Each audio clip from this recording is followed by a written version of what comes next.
If WWE is serious about change, here's another chance to prove it. The release of Cageside Seats' most recent WWE SmackDown Preview couldn't have come at a better time because, in recent weeks, I've been quite critical of All Elite Wrestling and some of its performers. And that's prompted several of CSS's readers to suggest that I'm either a high-level troll, a bot for WWE, or both. See, I've been critical of WWE for years, but no one heard me as I was among many voices expressing the same displeasure in what WWE was offering. My dissatisfaction with Vince McMahon's product ultimately caused me to change how I consumed it and wrestling in general.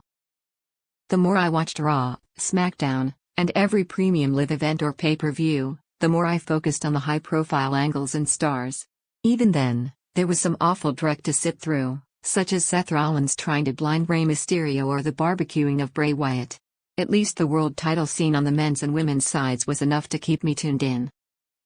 But if I may be frank with you, I couldn't care less about the other wrestlers. The secondary titles were a joke, the tag team scene outside of the Usos and the New Day was virtually non-existent, and anyone else on WWE's shows was mindless filler. Why? Because McMahon did very little to make me care. But it wasn't always that way.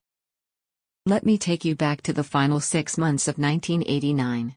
The hottest angle in WWE's tag team division was Demolition's defense of, and quest for, the tag team titles against tandems managed by Bobby the Brain Heenan.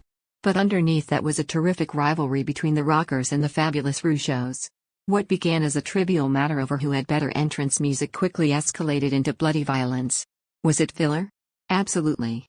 But it was something that kept viewers entertained between the money angles involving the likes of Hulk Hogan and Randy Savage. And that brings me back to today and my malaise brought on by Vince McMahon's booking. When the Women's Tag Team Championship became the victim of title abandonment, I had hoped that WWE would shut the division down and focus more on improving the singles branch. But around the time of McMahon's retirement, a decision was made to bring the titles back, and so here we are.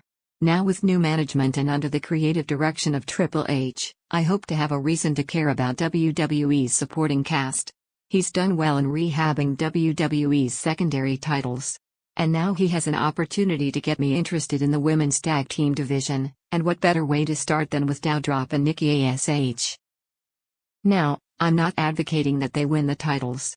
But there should be a division that keeps fans amused and allows teams like Doudrop and Nikki to engage in stories beyond the tag team titles, just as the Rockers and the Rougeaus did more than 30 years ago. Furthermore, this is also an opportunity to give these two women a makeover.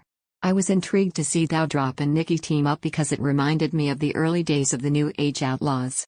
Again, we see a pairing of two strong performers stuck in limbo, maybe not world championship material, but good enough to add value to WWE's programming. But the creative got it half right. Though WWE put Doudrop and Nikki together as they did the Outlaws, they failed to refresh each character. While Rockabilly and the Real Double J became Badass Billy Gunn and the Road Dogg Jesse James, poor Doudrop and Nikki ASH have remained Doudrop and Nikki ASH. When it comes to naming wrestlers, I, as a fan, have one rule: if it doesn't sound like it belongs on the marquee for WrestleMania, try again. Doudrop is an odd and silly sounding name. Nikki ASH is flat, and her superhero gimmick has outlived its short shelf life. These ladies need a gimmick restoration stat. They lost in that fatal four-way second chance match, but I'll remain cautiously optimistic that a needed change is right around the corner, and perhaps that loss can be the impetus for it.